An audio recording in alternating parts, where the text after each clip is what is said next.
সুপ্রিয় দর্শক, আসসালামু আলাইকুম। আপনাদের সবাইকে স্বাগত জানাচ্ছি এখনকার আলোচনা। আপনাদের সঙ্গে আছি আমি সিরাজুল ইসলাম। দর্শক, ডোনাল্ড ট্রাম্প বলেছিলেন দ্বিতীয় বিশ্বযুদ্ধের পরে এর চেয়ে আর বড় কোনো হামলা হয়নি, আমি এমন হামলা চালাবো ইরানের উপরে।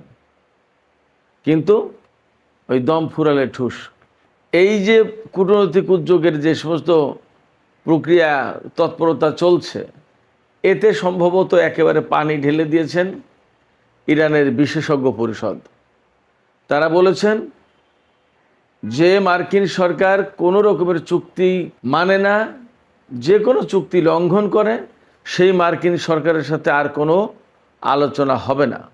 মার্কিন প্রেসিডেন্ট ডোনাল্ড ট্রাম্প ভীষণভাবে কাদায় আটকে গেছেন, বা চোরাবালিতে আটকে গেছেন, বা ফাঁদে পড়েছেন, যাই বলেন, তিনি পড়েছেন, আটকে গেছেন। তিনি এখান থেকে কোনো মতেই মুক্তি পাচ্ছেন না। তিনি না পারছেন যুদ্ধে জিততে, না পারছেন হারতে। কি এক ভয়ঙ্কর সংকটে তিনি এখন হুমকি দিচ্ছেন, ইরান যদি চুক্তি না করে তাহলে ইরানের নেতাদেরকে শিরোচ্ছেদ করা হবে। তিনি যে হুমকি দিচ্ছেন, সেই হুমকি তিনি বাস্তবায়ন করতে পারবেন?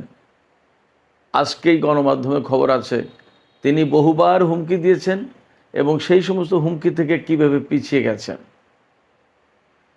এপাশে ইরান এবং আমেরিকার মধ্যে যখন প্রচণ্ড রকমের অচল অবস্থা, তখন কিন্তু আঞ্চলিক যে সমস্ত দেশ যারা বিভিন্ন সময় কূটনৈতিক উদ্যোগ নিয়েছে, তারা একেবারে থেমে নেই। গত রাতে পাকিস্তানের পররাষ্ট্রমন্ত্রী ইশাক দার ইরানের পররাষ্ট্রমন্ত্রী সাইদ আব্বাস আরাকচিকে পাকিস্তান সফরের দাওয়াত দিয়েছেন। আর পাকিস্তানের জাতীয় সংসদের স্পিকার আয়াজ সাদিক ইরানের জাতীয় সংসদের স্পিকার মোহাম্মদ বাকের কলিবাবকে পাকিস্তান সফরে দাওয়াত দিয়েছেন। তার মানে ইরানের প্রধান দুই আলোচক, তাদের দুইজনকেই পাকিস্তানের পক্ষ থেকে দাওয়াত দেওয়া হয়েছে এবং বলা হয়েছে যত তাড়াতাড়ি সম্ভব আপনারা একটু আসেন।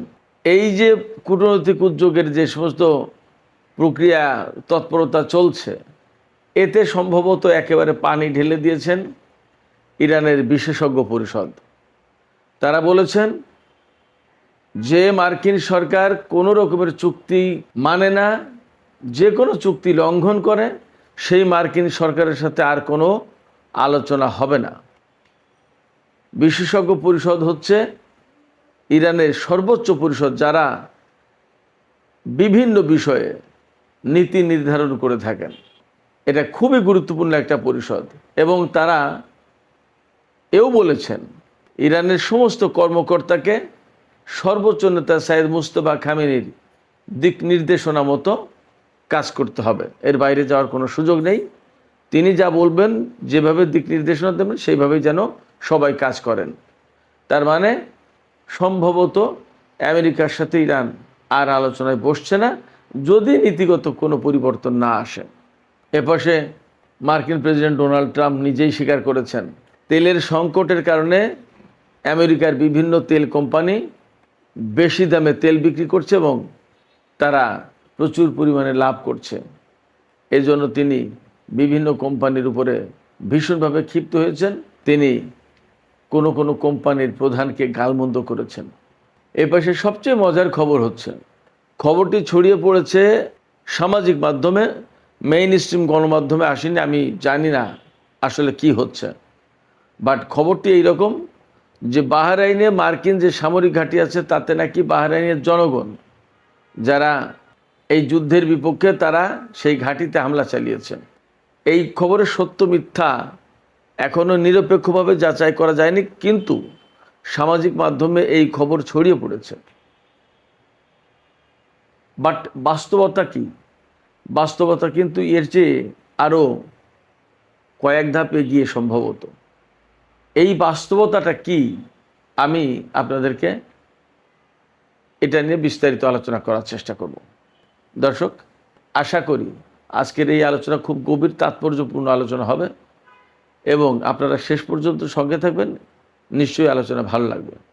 আর যদি আলোচনা ভালো লাগে তাহলে লাইক, কমেন্ট, শেয়ার করবেন এবং চ্যানেলটি সাবস্ক্রাইব করে সাথেই থাকবেন। দর্শক, চলুন আমরা বিস্তারিত আলোচনা করি। প্রথমে যে কথা বলছিলাম, মার্কিন প্রেসিডেন্ট ডোনাল্ড ট্রাম্প ভীষণভাবে কাদায় আটকে গেছেন, বা চোরাবালিতে আটকে গেছেন, বা গেড়াকলে পড়েছেন, বা ফাঁদে পড়েছেন, যাই বলেন, তিনি পড়েছেন, আটকে গেছেন। তিনি এখান থেকে কোনো মতেই মুক্তি পাচ্ছেন না। কেন মুক্তি পাচ্ছেন না? তিনি তো মার্কিন প্রেসিডেন্ট। তারা দাবি করে, বা বিশ্বের বহু মানুষ এভাবেই মনে করে, যে আমেরিকা তো বিশ্বের 1 নম্বর পরাশক্তি।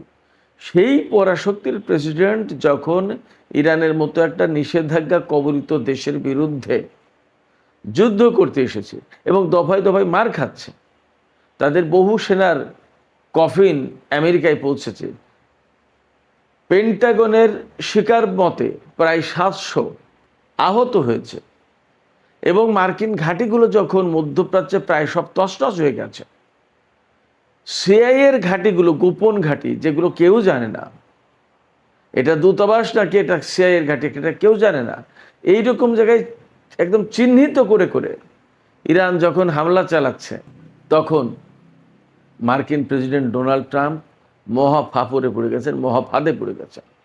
তার এখান থেকে বেরিয়ে আসার কোনো পথ পাচ্ছে না তিনি। একবার বলছেন ইরানের উপরে ভয়াবহ হামলা হবে, এই তো গত 3 দিন আগে যে হামলার হুমকিটা উনি দিয়েছিলেন, সেটা কি বলেছিলেন জানেন? ডোনাল্ড ট্রাম্প বলেছিলেন, দ্বিতীয় বিশ্বযুদ্ধের পরে এর চেয়ে আর বড় কোনো হামলা হয়নি, আমি এমন হামলা চালাবো ইরানের উপরে। কিন্তু ওই দম ফুরালে ঠুস, এরকম একটা অবস্থা হয়ে গেছে। তিনি নিজেই হুমকি দিচ্ছেন, নিজেই চুক্তির কল্পনা করছেন, নিজেই বলছেন আলোচনা চলছে, এবং নিজেই আবার ইরানকে গালিগালাজ করছে যে এরা বিশ্বাসঘাতক, এরা দ্বিমুখী, এরা কথা রাখে না, এরা একবার এক কথা বলে আর একবার আর এক কথা বলে, নানান রকমের কথা। অথচ ইরান কিন্তু বলে যাচ্ছে আমেরিকার সাথে আমাদের কোনো আলোচনা চলছে না। মার্কিন সাংবাদিকরা তাকে জিজ্ঞেস করেছেন ডোনাল্ড ট্রাম্পকে, যে আপনি যে আলোচনার কথা বলছেন, কই? ইরান তো বলছেন যে না। তখন ডোনাল্ড ট্রাম্প বলছেন, না, এটা একটা খুব কল্পনার বাইরের জিনিস, এটা তোমরা বুঝবা না, এটা আলোচনা হচ্ছে ভিতরে ভিতরে। এবং তিনি তো একদম নিশ্চিত বলেছিলেন, সোমবারের কথা তিনি বলেছিলেন যে আজকেই আলোচনায় বসছে এবং একটা চুক্তি হবে, এবং তিনি খুব ইগারলি ওয়েট করছেন, প্রচণ্ড আগ্রহী অপেক্ষা করছেন একটা চুক্তির। ইরানের বক্তব্য কি? ইরান অনেকবার তার সাথে চুক্তি করেছে এবং অনেক আলোচনায় বসেছে, প্রত্যেকবার রেজাল্ট হয়েছে কি? আলোচনায় বসার পরে একটা পর্যায়ে যখন যায়, তখন আমেরিকা হামলা চালায়। এই হামলা ইরানের জন্য যেমন বিব্রতকর, কষ্টদায়ক, তেমনি অপমানজনক। আমি সবসময় বলি, ইরানিরা অত্যন্ত নিজেদের আত্মসম্মান বোধের ব্যাপারে খুব সচেতন। এই আত্মসম্মান বোধে তাদের লাগে যে আমাদের সাথে আলোচনায় বসে আবার আমাদের উপর হামলা করলো, আমাদের সাথে চুক্তি করে সেই চুক্তি ভেঙে ফেললো। এরপরেও নিজেদের দেশের মানুষ, আঞ্চলিক দেশগুলো এবং বিশ্ববাসীকে বিভিন্ন সময় বোঝানোর প্রয়োজন ছিল যে আমরা যুদ্ধ করতে চাই না, আমরা চুক্তি করতে চাই, আমরা শান্তি চাই। এই জন্য বিভিন্ন সময় আমেরিকার সাথে আলোচনায় বসেছে, চুক্তি করেছে, এবং এখন ইরানকে কেউ দোষারোপ করতে পারবে না যে ইরান আলোচনায় বসতে চায়নি, চুক্তি করতে চায়নি, ইরানের কারণে এই যুদ্ধটা হলো। এই কথা কেউ বলতে পারবে না, ইরানের বিরুদ্ধে কেউ ইরানকে দোষী করতে পারবে না। তো সমস্ত গুটি যখন ডোনাল্ড ট্রাম্পের শেষ, তিনি তো অতি চালাক মানুষ, নিজেকে এইভাবেই ভাবেন, সেই জন্য এক এক সময় এক এক কাজ করেছেন। কখনো আলোচনা, কখনো আলোচনার নামে ধোঁকা, কখনো আলোচনার নামে ইরানের উপর হামলা, কখনো চুক্তি, কখনো সেই চুক্তির নামে নিজেদেরকে একটু গুছিয়ে নেওয়া, আবার ভেঙে ফেলা, আবার হামলা, এই সমস্ত সব কিছু করেছেন। কিন্তু বাস্তবতা হচ্ছে কি, বাংলায় একটা প্রবাদ আছে যে 16 চুঙার বুদ্ধি এক চুঙায় যখন ঢুকে যায় তখন আর কোনো কাজ করে না। অর্থাৎ আপনি যখন চালাকি করবেন, করতে করতে কত দূর দৌড়াবেন, একটা পর্যায়ে কিন্তু আপনাকে ধরা পড়তেই হবে। চালাকির ভাত নেই, এবং অতি চালাকের গলায় দড়ি, একটা কথা আছে। যে সমস্ত সব কিছু মিলে ইরানকে বারবার অপমান করার চেষ্টা করেছে, ধোঁকা দেওয়ার চেষ্টা করেছে, এবং ইরানকে বিব্রত করার একটা পরিস্থিতি ফেলে তার উপর যুদ্ধ চাপিয়ে দিয়ে তাদের বৈধ সরকারকে ক্ষমতাচ্যুত করার চেষ্টা করেছে, বৈধ অধিকারকে ধ্বংস করে দেওয়ার চেষ্টা করেছে। এই সমস্ত কারণে ইরান এখন আর আলোচনায় যাবে বলে মনে হয় না। বাকের কলিবফ বা আব্বাস আরাকচি বা অন্য কেউ আলোচনায় যেতে চাইলেও ইরানের সর্বোচ্চ নেতার পক্ষ থেকে এবং বিশেষজ্ঞ পরিষদের পক্ষ থেকে যে বক্তব্য আসলো, এই বক্তব্যের পর আর আলোচনা হবে না। তাহলে কি, এখানে প্রশ্ন আসে, তাহলে কি করবে? এই জায়গাটাই সিদ্ধান্ত নেওয়ার প্রশ্ন আমেরিকার। ডোনাল্ড ট্রাম্প মুশকিলে পড়েছেন কোথায়? ডোনাল্ড ট্রাম্প মুশকিল পড়েছেন এখানে যে তিনি না পারছেন ইরানের বিরুদ্ধে ভয়াবহ যুদ্ধ চালাতে, আর না পারছেন যে ঠিক আছে যাক, যা হয়েছে হয়েছে, পর্যন্তই থাক, আমি চলে গেলাম। এটা করা মানেই পরাজয় মেনে নেওয়া। আর প্রচণ্ড রকমের হামলা চালাতে গেলে তার হাতে সেই কলকবজা, সেই মেকানিজম, সেই ব্যবস্থা নেই। যার কারণেই তিনি এখন খুঁজছেন যে অপ্রচলিত পথে কিভাবে ইরানকে প্রচণ্ড রকমের শাস্তি দেওয়া যায়। এর ভিতরে স্থল অবরোধের বিষয়টা খুব গুরুত্ব সহকারে ভাবা হচ্ছে, কিন্তু কোনো লাভ হবে না। ইরানের সাথে এত এত দেশের সম্পর্ক, স্থল সীমান্ত আবার সমুদ্র সীমা, কিভাবে কার সাথে ঠেকাবে বাণিজ্য? সম্ভব না। ইরানের বিরুদ্ধে পরমাণু বোমা হামলা চালাবে, সেটা এই বাস্তবতায় মনে হয় সম্ভব না। এবং তার পাল্টা জবাব কি হবে সেটাও প্রশ্ন। যতদূর শোনা যাচ্ছে ইরানের হাতে ইন্টারকন্টিনেন্টাল ব্যালিস্টিক মিসাইল আছে, যে মিসাইল আমেরিকার ভূমিতে আঘাত হানতে সক্ষম। নিউ ইয়র্ক, ওয়াশিংটন সবগুলোই কভার করবে। কোনো কোনো জায়গায় খবর পাওয়া যাচ্ছে ইরান পরমাণু বোমার পরীক্ষা চালিয়ে রেডি অবস্থায় আছে, জাস্ট ঘোষণা করছে না টেকনিক্যাল কারণে। আবার কোনো কোনো জায়গায় খবর পাওয়া যাচ্ছে তার হাতে থার্মোনিউক্লিয়ার বোমা আছে। ইরানিদের মুখ থেকেই আমি ব্যক্তিগতভাবে শুনেছি তাদের হাতে এমন ক্ষেপণাস্ত্র আছে যে ক্ষেপণাস্ত্র মারলে 1-2 মিনিটের ভিতরে পুরো একটা শহরের টোটাল ইলেকট্রনিক ডিভাইস নষ্ট হয়ে যাবে। এবং ইরান তো তার সক্ষমতা দেখিয়েছে। কোথায় দেখিয়েছে? আপনার জোর করার কোনো ব্যাপার নেই।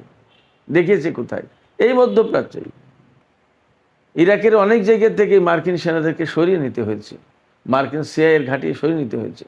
আপনারা কল্পনা করেন, সেন্টকমের হেডকোয়ার্টার ছিল কাতারে, সেই কাতার থেকে হেডকোয়ার্টার সরিয়ে জর্দানে নিতে হয়েছে। কুয়েত থেকে, বাহরাইন থেকে, সংযুক্ত আরব আমিরাত থেকে কত দূর আমি জানি না, কাতার থেকে, এইসব জায়গা থেকে সেনা সরিয়ে নিতে হয়েছে। কোথায় নিয়েছিল? প্রথমে নিয়েছিল জর্দানে এমন প্রচণ্ড মার দিয়েছে ইরান, সেখান থেকে এখন নিয়েছে ইসরায়েলে। বেশ কিছু সেনা এখনও সংযুক্ত আরব আমিরাতে আছে। কিন্তু মধ্যপ্রাচ্যের অনেকগুলো দেশ যখন খালি হয়ে যাচ্ছে, তখন সংযুক্ত আরব আমিরাত হবে প্রধান টার্গেট। কতক্ষণ রাখবে এখানে? অতগুলো দেশ যদি ছাড়তে বাধ্য হয়, সংযুক্ত আরব আমিরাত ছাড়তে বাধ্য হবে না? সংযুক্ত আরব আমিরাত তো খুব কাছেই। ইরানের টার্গেট কিন্তু কমে আসবে তখন। অনেকগুলো টার্গেট ছিল, অনেকগুলো দেশ ছিল। আস্তে আস্তে সেই সমস্ত দেশ থেকে যখন মার্কিন সেনারা চলে যাচ্ছে, তখন তার ইরানের টার্গেট কমে আসছে সংখ্যা। এরপরে জর্দানে তো প্রচুর আঘাত করেছে এবং জর্দান থেকে চলে যেতে বাধ্য হবে, এবং ম্যাক্সিমাম সেনা এবং বিমান এখন ইসরায়েলে। ইরান এই জায়গায় আর একটা কৌশলের আশ্রয় নিয়েছে। সে কিন্তু গত 1-2 সপ্তাহে যে যুদ্ধটা হলো, এই যুদ্ধে কিন্তু একদিনও ইসরায়েলে হামলা চালায়নি। কেন জানেন? সেটা এই কারণে, আমেরিকাকে বুঝতে দিয়েছে যে ইসরায়েল আপাতত তার জন্য নিরাপদ। ইসরায়েলের উপরে ইরান হামলা চালাচ্ছে না। তার মানে মধ্যপ্রাচ্যে একমাত্র ইসরায়েল হচ্ছে আমেরিকার জন্য নিরাপদ। ইরান এই মেসেজ দিতে চেয়েছে ইসরায়েলে হামলা না চালিয়ে। তার মানে হচ্ছে কি? তার মানে মধ্যপ্রাচ্যে যত জায়গায় সেনার সামন্ত আছে সব কুড়িয়ে কাড়িয়ে ইসরায়েলে নিয়ে যাও। ব্যাপারটা যদি এই হয়, তো এরপরেই ইসরায়েলকে টার্গেট করবে। এবং ইরানের হাতে ইসরায়েলকে টার্গেট করার মতো ক্ষেপণাস্ত্র নেই তা তো না। যাবে কোথায়? ইউরোপের দেশগুলোকে একদম পরিষ্কার করে বার্তা দিয়েছে ইরান যে যদি কোনো দেশ আমেরিকাকে আশ্রয় দেয়, আমেরিকাকে হামলায় সহযোগিতা করে, তাহলে প্রত্যেকটা দেশে হামলা চালানো হবে। এবং এই জায়গা থেকে যেহেতু ইরানের পাশে রাশিয়া এবং চীনের সমর্থন আছে, এবং ইউরোপের দেশগুলোকে এই মুহূর্তে ইউক্রেনকে নিয়ে কিছুটা ব্যস্ত থাকতে হচ্ছে, সেক্ষেত্রে যদি তারা ইরানের সাথে যুদ্ধে জড়িয়ে পড়ে, তাহলে তৃতীয় বিশ্বযুদ্ধ অনিবার্য হয়ে উঠতে পারে। এই তৃতীয় বিশ্বযুদ্ধের ঝুঁকি তারা নেবে কিনা সেটা একটা ভাববার বিষয়। এই কারণে ইউরোপের দেশগুলো আমেরিকার সাথে সরাসরি যুদ্ধে জড়াতে চাইছে না, যুক্ত হচ্ছে না। তাহলে বেসিক্যালি যা হবে, মধ্যপ্রাচ্য থেকে মার্কিন সেনাদের বেরিয়ে যাওয়ার পথ হচ্ছে ইসরায়েল হয়ে ভূমধ্যসাগর দিয়ে আটলান্টিক পাড়ি দেয়া। আমি অনেক আগে থেকে বলে আসছি যে মধ্যপ্রাচ্যের এই যে আরব দেশগুলো, এই আরব দেশগুলো থেকে সমস্ত সেনা ক্লোজ করে আস্তে আস্তে আস্তে আস্তে ওই ইসরায়েলের দিকে নিয়ে যাচ্ছে। ওখানে এমন ব্যাপক হামলা চালাবে ইরান এক সময়, ওখান থেকে তখন জাহাজে করে পাড়ি দিতে বাধ্য হবে বা বিমানে করে চলে যেতে বাধ্য হবে। ইসরায়েলের সাথেই তো ভূমধ্যসাগর, তাদের পথ নেই। আমি এটা কোনো আবেগ নির্ভর কথা বলছি না, বাস্তবতা। 2-3 দিন আগে আমি একটা খবর দিয়েছিলাম, আপনাদের নিশ্চয় মনে থাকার কথা, যে ইউরোপের যে মার্কিন কমান্ড, অর্থাৎ বিশ্বের বিভিন্ন জায়গায় তো সেন্ট্রাল কমান্ড, সেন্টকম, তারপরে প্যাসিফিক কমান্ড আছে, বিভিন্ন কমান্ড আছে, কিন্তু তাদের এক একটা কমান্ডের আওতায় এক একটা অঞ্চল। তাই ইউরোপীয় কমান্ড যেটা, সেই কমান্ডের কমান্ডার জেনারেল অ্যালেক্সাস, তিনি বলেছেন যে ইসরায়েলকে প্রোটেকশন দেওয়ার মতো ক্ষমতা এখন ইউরোপীয় কমান্ডার নেই। হয় আমেরিকাকে প্রোটেকশন দিতে হবে, না হয় ইসরায়েলকে, যে কোনো একটাকে, দুটোকে একসাথে পারবে না তারা। তাদের হাতে সেই রকমের সরঞ্জাম, যুদ্ধাস্ত্র, জাহাজ, ডেস্ট্রয়ার নেই। তার মানে কি, আমেরিকা কি অনেক বেশি জাহাজ এই পাশে দিয়ে এসেছে, নাকি আমেরিকার অনেক জাহাজ ক্ষতিগ্রস্ত হয়েছে? ব্যাপারটা কি? হঠাৎ করে ডেস্ট্রয়ারের সংকট পড়লো কেন ইউরোপীয় কমান্ডে? সেটা কিন্তু একটা প্রশ্ন।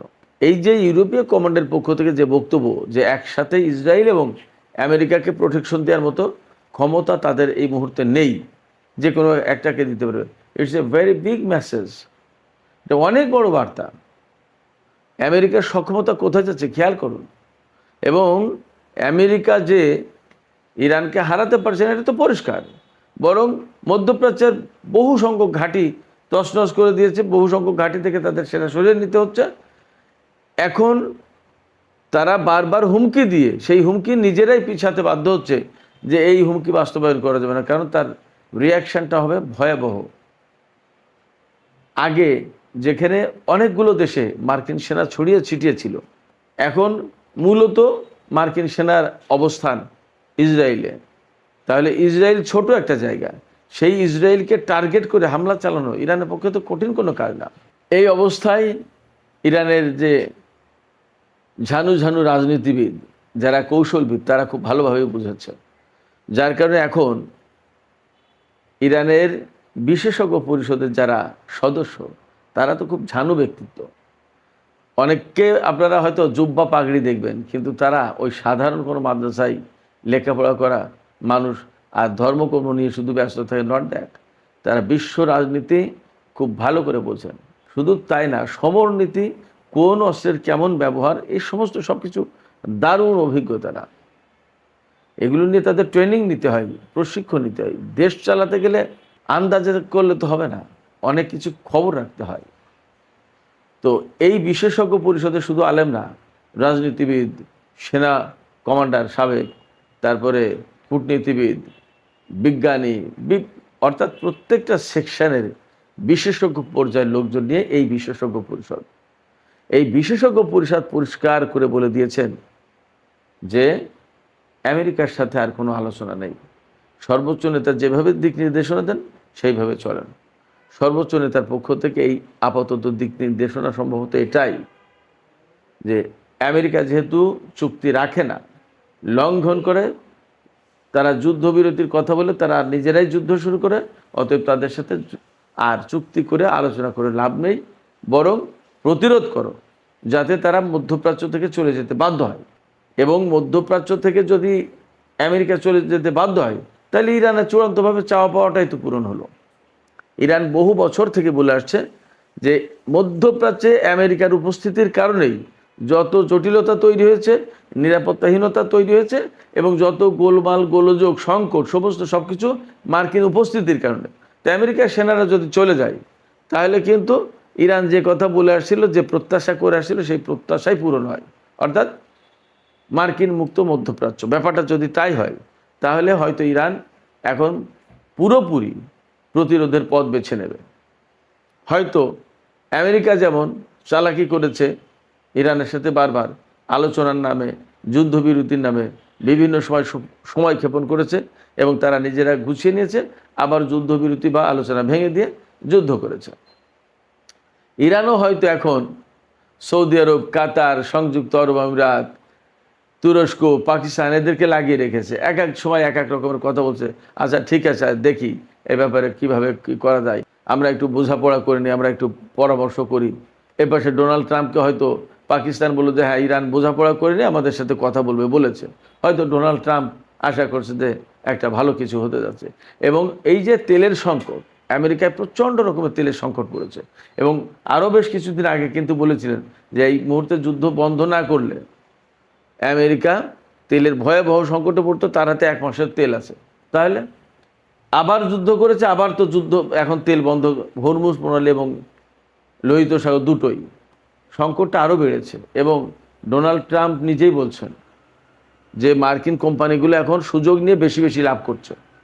এই পরিস্থিতিতে ইরান হয়তো এই বুদ্ধিমত্তা খাটাতে পারে যে ডোনাল্ড ট্রাম্পকে আলোচনার কথা বলে তাকে তন্দ্রাচ্ছন্ন করে রাখতে হবে, মোহাচ্ছন্ন, ইলিউশনের ভিতরে রাখতে হবে।